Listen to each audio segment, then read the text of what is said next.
আসসালামু আলাইকুম, সবাই কেমন আছেন? আশা করি আপনারা সবাই ভালো আছেন। তো আমরাও বানিয়ে ফেললাম শীতের বারবিকিউ। তো এখানে আপনারা দেখতেই পাচ্ছেন এখন আমরা এগুলো রেডি করছি। আর এই বারবিকিউর অ্যারেঞ্জটা করা হয়েছিল আমার নানা ভাই এবং মামার পক্ষ থেকে, কারণ বাড়িতে আমরা সবাই এসেছি, একটু গেট টুগেদার হয়েছে। আমরা খালামুনি, মামুনি, মামা সবাই আমরা এসেছি বাড়িতে। তো এই বারবিকিউ পার্টিটা সেটার জন্য অ্যারেঞ্জ করা হয়েছে। তো এখানে আমরা সব কিছু রেডি করে আমরা কয়লা দিয়ে দিচ্ছি, কারণ বারবিকিউতে কয়লা অনেক গুরুত্বপূর্ণ জিনিস। কয়লা না দিলে আপনাদের বারবিকিউটা হবে না। তো এখানে আমরা বারবিকিউ যে কয়লাটা সেটার মধ্যে কেরোসিন দিয়ে আমরা সেটা দিয়েছি, কারণ কেরোসিন দিতে হয়। এবং এখানে আমাদের এই চিকেনটা আমরা রেডি করছি শিকের ভিতরে। তো এই চিকেনটা শিকের ভিতরে দিয়ে আমরা চুলায় মানে যে বারবিকিউতে দিয়ে যাব। আর এটার উপরে এই যে ঝোলটা যে থাকে, যে সসটা, সেটা ব্রাশ করে দিতে হয়। তো এই যে শিকের ভিতরে রেডি করা হয়েছে। আর এই সবগুলো করেছিল আমার ছোটো মামা রুমি। তো এখানে এই যে এই বারবিকিউ আমরা শিকে দিয়ে দিয়েছি। শিকের ভিতরে বারবিকিউটা আমরা দিয়ে এখন চুলাতে লাগিয়ে দিয়েছি।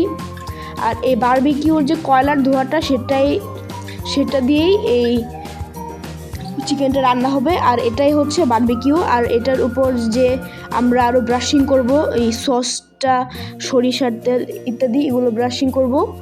তো এখানে আমরা কয়লাগুলো আগুনটা বন্ধ করে দিচ্ছিলাম। আর এখানে পাশাপাশি আমরা পরোটার আয়োজন করেছিলাম। এখানে আমার আম্মু এবং খালামুনি মিলে পরোটা তৈরি করছিল। আর এখানে পরোটাগুলো আমরা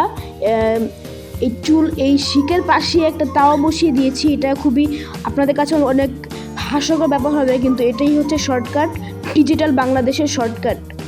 তো এই যে এখানে আমরা তাওয়ার উপরে এই পরোটাগুলো বানিয়ে ফেলছি। আর এখানে হচ্ছে আমাদের প্রায় কয়েকটা পরোটা তৈরি হয়ে গিয়েছে। আমাদের বারবিকিউটাও প্রায় শেষের পথে হয়ে গিয়েছে। আর আমাদের এই বারবিকিউ পার্টির মধ্যে আমাদের মামারই সবচেয়ে বেশি উদ্যোগ ছিল।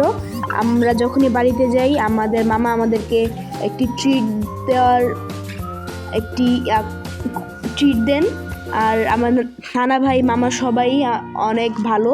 তারা সবাই আমাদেরকে অনেক ভালোবাসে এবং আমাদেরকে পছন্দ মতো আমাদেরকে অনেক জিনিস এনে দেয়। তো এই বারবিকিউটা সেটার মধ্যে একটি। তো এখানে আপনারা দেখতে পাচ্ছেন আমাদের বারবিকিউটা তৈরি হয়ে গিয়েছে। আর এখানে আমরা বারবিকিউগুলো একটি হটপটে রাখবো। এখানে আমাদের বারবিকিউগুলো রেডি হয়ে গিয়েছে। তো আমরা এগুলো একটি হটপটে রাখবো।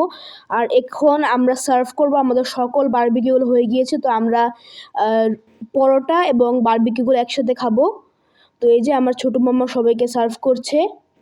এখানে আমরা 2টি করে রুটি এবং একটি বারবিকিউ দিয়েছি। এবং বিশেষ করে আমার ছোট ভাই সাদ খুবই এক্সাইটেড ছিল, কারণ সে এই চিকেন বারবিকিউটা খুবই পছন্দ করে। সে খুবই এক্সাইটেড ছিল। তো সে চয়েস করছে যে সে কোন পিসটা খেতে চায়, যে সে এখানে চয়েস করে দিচ্ছে। সে এই পিসটা খেতে চায়, আর সে লেগ পিস খুব পছন্দ করে। তো সেই পিসগুলো সিলেক্ট করে দিচ্ছে। তো আমরা এখন সার্ভ করে ফেলছি। এই যে আম্মু এখন আম্মুর প্লেটটা নিয়ে নিয়েছে। এখন আমরা এগুলো সার্ভ করে খাবো। আর এই যে এটা হচ্ছে আম্মুর প্লেট, আম্মু নিয়ে নিয়েছে। আর এখানে দেখতে পাচ্ছেন বারবিকিউটা খুবই সুন্দর করে কুকড হয়েছে। আর এখানে আমরা সবাই খাচ্ছি, যে আমিও খাচ্ছিলাম বারবিকিউ। আমরা সবাই বারবিকিউ খাচ্ছি। তো সবাইকে আসসালামু আলাইকুম, আল্লাহ হাফেজ।